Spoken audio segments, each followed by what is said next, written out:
Magandang araw, magandang gabi sa inyong lahat guys.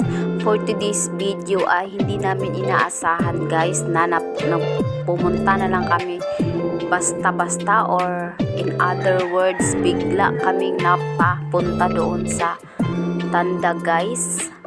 Dahil nag-away lang naman kami saglit guys. Tapos pagkatapos nun guys ay napadpad na agad kami at nagdesisyon na agad kami guys na pumunta ng Tandag. Hindi ko na sasabihin sa inyo guys ha kung ano yung pinag-awayan namin guys, kasi baka siya ay magagalit sa akin guys. Alam nyo naman yun guys. Ayan guys, para pangtanggal ng stress guys, tikim-tikim naman tayo ng mga paninda dito guys, no? Yung mura lang, kasi yung afford lang natin talaga.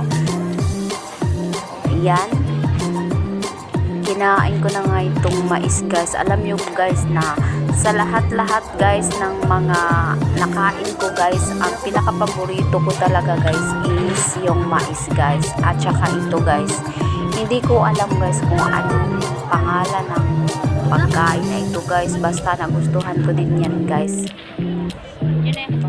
Yan guys, kaya nga naisip ko guys na aawayan ko nang siguro siya palagi guys, no, para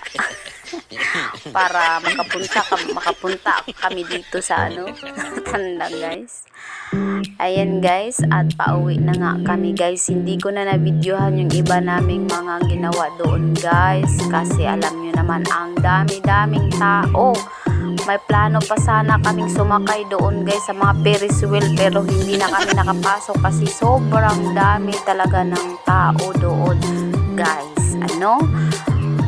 And that's all for today's video guys.